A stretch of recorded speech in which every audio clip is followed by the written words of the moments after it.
Hi hello' নমস্কাৰ, কি খবৰ সকলোৰে? বাসন্তী পূজাৰ আজি মহানৱমী, সেয়েহে সেৱা ল'বলৈ আহিছোঁ। এইফালে ওজা উঠি আছে।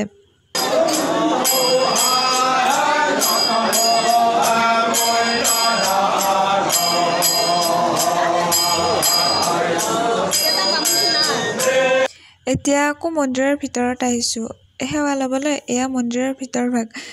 সেইফালে আকৌ কুমাৰীৰ পূজা হৈ আছে। বেলৰ তলতো চাকি জ্বলাইছে সকলোৱে। ইয়াত চাহ খাবলৈ বহিছে। ফুলখিনি ইমান ভাল লাগিছে। এয়া অসমীয়া গহনা, বৰ মৰম লাগিছে। মায়ে বিচাৰি আছিলে কেলেণ্ডাৰ, আৰু গোটেইকেইখন দোকানত সুধিলোঁ, পিছে ক'তো নাপালোঁ।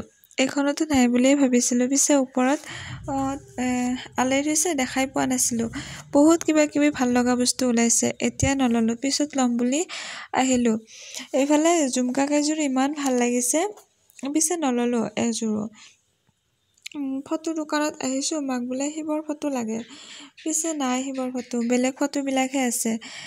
আকৌ পকা মিঠাইৰ দোকানত আহিলোঁ। ভুজিয়া লৈ ঘৰলৈ গুচি আহিলোঁ। গধূলি আকৌ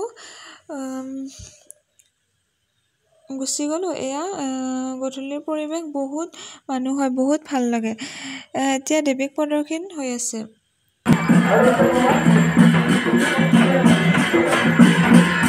আৰু এনেদৰে তিনিবাৰ ঘূৰে মন্দিৰটোৰ বাহিৰে বাহিৰে।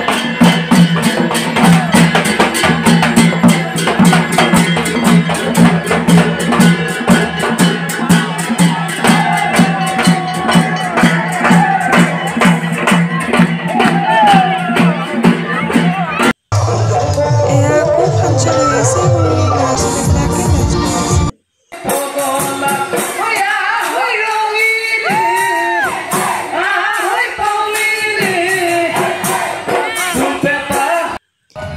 আজিৰ আমন্ত্ৰিত কণ্ঠশিল্পী মনজিৎ মহন্ত, মনদীপ মহন্ত আৰু ডেজি দাসে ধুনীয়াকৈ গীত পৰিৱেশন কৰিছে।